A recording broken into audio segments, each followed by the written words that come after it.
giusto? Quindi guarda la differenza.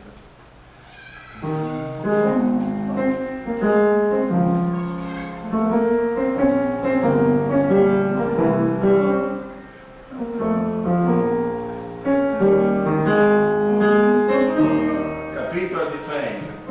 Quindi bisogna, oltre ad acquisire questo gesto legato, ma anche sapere come metterci dentro le figurazioni ritmiche.